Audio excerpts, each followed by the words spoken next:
Kalau ini dibiarkan terus-menerus, kedaulatan Aceh ini akan hilang, ya, hilang dalam artian ya semua bisa ngeklaim, ya, ngeklaim. Besoknya ada wilayah-wilayah lain akan ngeklaim, tapi yang paling signifikan yang ngeklaimnya adalah wilayah Sumatera Utara.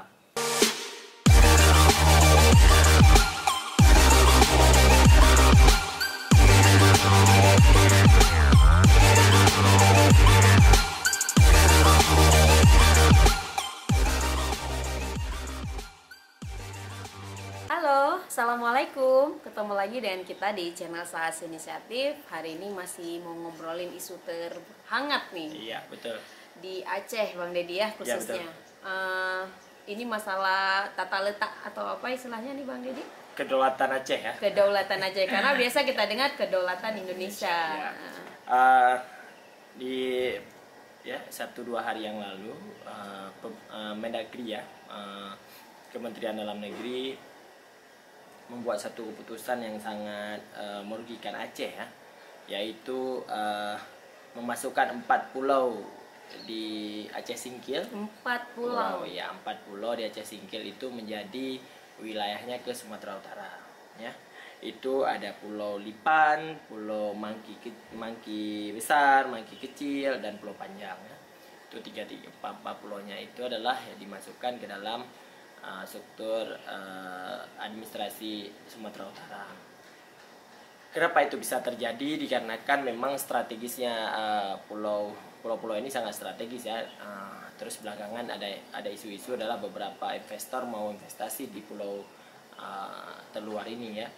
Itu menjadi pulau di gugusan Pulau Banyak di Aceh Singkil, di mana itu ada 99 pulau. Memang ada banyak-banyak pulau, ada pulau berpenghuni, ada yang tidak berpenghuni, dan pulau yang menjadi objek wisata yang memang yang sangat menarik. Di Pulau Panjang ini saya pernah datang juga, mungkin Ipa punya juga pernah datang. Memang sangat bagus, sangat alami, airnya biru, ya. Memang khasnya laut tenang, kayak gitu, ya. Memang pulau-pulau yang memang tidak terlalu besar arusnya. Terus bagaimana sih respon orang-orang Aceh terhadap klaimnya Permendagri ini, ya, dari Mendagri? Beberapa anggota dewan juga ada statement adalah akan menimbulkan konflik di masyarakat, ya, antar masyarakat, dikarenakan masyarakat tidak mau, ya. Masyarakat mengatakan bahwa ini kami di Aceh Singkil, bukan di Sumatera Utara. Terus kita juga bisa melihat dari statementnya pemerintah Aceh melalui Dinas Kelautan dan Perikanan mengatakan pemerintah Aceh sudah mensurati, ya, sudah mensurati lebih dari 8 kali ke Kemendagri bahwa menegaskan pulau ini berada di gugusan Pulau Banyak, masuk ke Aceh Singkil, ya.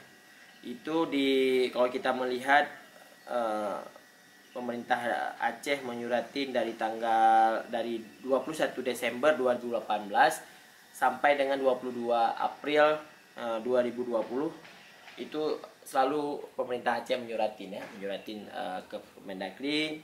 Yang terakhir surat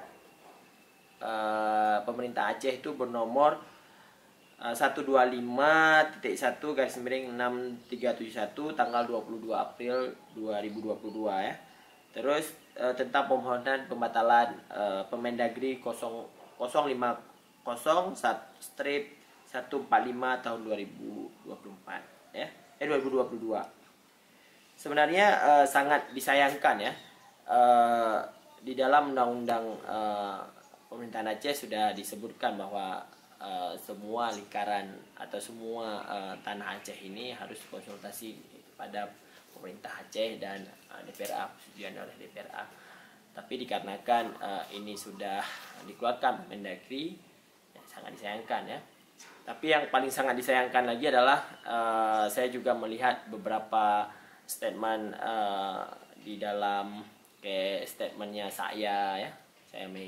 Saya mengatakan bahwa hilangnya 4 pulau ini menjadi sangat terpukul bagi rakyat Aceh, ya, dikarenakan salah satu dirjen yang menangani pulau ini atau administrasi apa namanya itu, administrasi pengurusan klaim pulau itu adalah orang Aceh ya. Salah satu putra Aceh yang sekarang digadang-gadangkan menjadi calon penjabat gubernur Aceh ya mendatang. Itu sangat disayangkan. Kenapa dia tidak mempertahankan pulau ini menjadi di dalam Aceh? Kita secara geografis memang Aceh ini sangat luas dulunya ya, tapi sudah dibagi-bagi menjadi provinsi, beberapa provinsi, sehingga Aceh sekarang adalah ya Aceh sekarang itu adalah yang diakui sekarang. Terus sekarang ada pencaplokan ini tidak membuat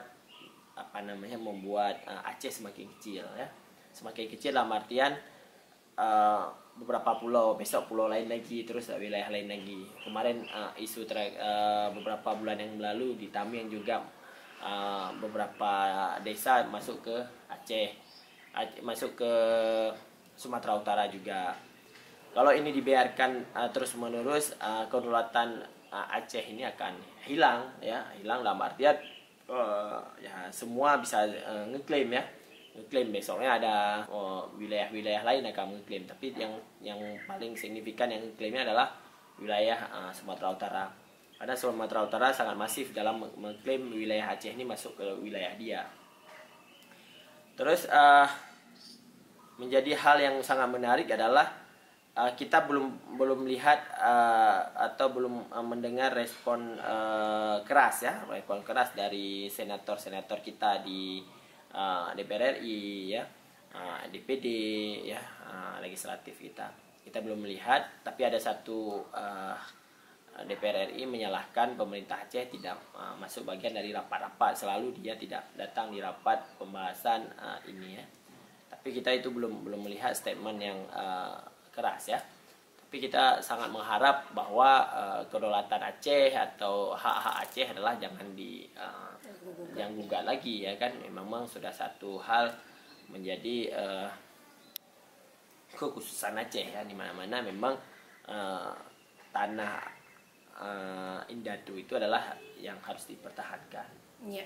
Kalau kita lihat Bang Deddy, masyarakat sendiri sebenarnya juga mungkin udah paham kondisi itu gitu ya, makanya sampai bilang kalau kita tuh Aceh gitu, bukan Sumatera Utara. Ya. Sebenarnya ini jadi kekuatan juga nggak sih Bang? Iya, di beberapa pulau yang diklaim itu, 4 pulau diklaim itu, padahal pemerintah Aceh sudah membuat landmark di situ ya, seperti di Pulau Panjang sudah membuat nama Pulau Panjang, terus membuat infrastruktur di Pulau Panjang, terus Pulau Mangki juga begitu ya, ada infrastruktur yang dibuat oleh pemerintah Aceh, ada yang dibuat rumah singgah nelayan ya, nelayan melaut, kalau ombak tinggi dia bisa bersinggah di pulau itu. Kayak pemerintah Aceh juga sudah membuat rumah singgah nelayan di situ ya. Terus di Pulau Panjang menjadi ikon wisata baru juga di Pulau Banyak ya. Tapi ya itulah diplomasi yang kuat oleh Sumatera Utara sehingga Mendagri membuat suatu peraturan atau suatu keputusan, yaitu mengakui 4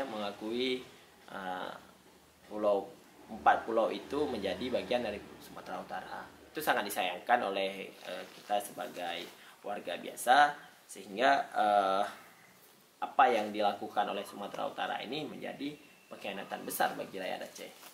Ini akan mencuat lagi konflik darat dan laut ya Bang Deddy. Kita tahu sedikit lah darat itu gimana, kalau ada mobil truk atau apa ya, itu memang udah jadi isu lama gitu. Darat dan laut akan berkonflik lama antara Aceh dan Sumatera, mungkin akan ini lagi Bang Deddy yang mencuat. Iya, konflik antara Aceh dan Medan ini kan selalu ya, bagi di bidang transportasi darat memang kita udah ini ya, di perbatasan itu sangat ini ya, misalnya dari pihak dari manapun, mau preman mau instansi apapun ya, memalak truk yang dari Aceh misalnya gitu ya, yang masuk ke Medan, begitu juga yang dari Medan masuk ke Aceh.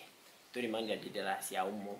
Tapi ini yang menjadi concern kita lagi adalah di pulau-pulau tersebut ya pasti nelayan-nelayan Nias ya, paling dekat Nias, Sumatera Utara dan lain-lain itu akan masuk dengan bebasnya ke Aceh Singkil ya. Sekarang aja banyak juga yang masuk ke Aceh Singkil dengan memakai pukat harimau itu yang dibilang bukan harimau juga masuk ya, masuk dalam artian dia mencari celah di mana harus ya hasil laut Aceh ya harus dikeruk ya.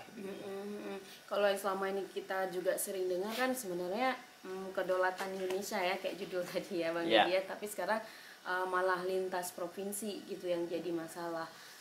Intinya kalau Bang Deddy lihat kalau dari kasus ini apakah diplomasi kita yang masih lemah atau gimana? Ya, ya pasti ya diplomasi kita lemah. Dalam artian kita selalu menganggap bahwa ini hak kita, ngapain lagi kita memperjuangkan? Memang udah dari dulunya memang hak kita.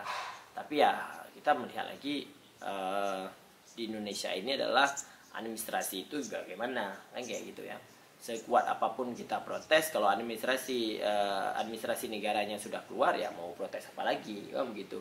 Tapi itulah kita di Aceh memang kekurangan dari segi inventarisir kekayaan atau inventarisir wilayah Aceh ya. Mungkin kita bisa melihat aset-aset pemerintah Aceh juga. Saya melihat baru 2 atau 3 tahun yang lalu baru diinventarisir ya, baru dipasang plang-plang nama tanah ini milik pemerintah Aceh. Dari dulu saya melihat tidak ada begitu ya. Jadi itulah kelemahan-kelemahan dari segi legislatif, eksekutif kita di pemerintah Aceh menjadi kelemahan. Jadi kita bisa melihat juga kita selalu akan ribut kalau sesuatu itu akan sudah terjadi. Ya, itu selalu ribut hal begituan. Tapi ya kita menganggap bahwa semoga ini cepat selesai ya, ada titik terang ya, ada titik terang, ada solusinya bahwa itu memang punya Aceh ya, tidak bisa ditawar menawar, tidak bisa diklaim oleh daerah lain, yaitu punya Aceh. Memang tapal batas wilayah itu memang harus segera diselesaikan. Akan ini menjadi larut di dalam konflik kepentingan, konflik interest, konflik yang timbul akan di suatu wilayah. Dan pastinya juga akan merugikan masyarakat. Ya. Makasih banyak Bang Deddy untuk sharing pagi ini. Makasih juga udah yang menonton. Makasih. Jadi sampai ketemu di video selanjutnya. Assalamualaikum. Jadi juga. Edit.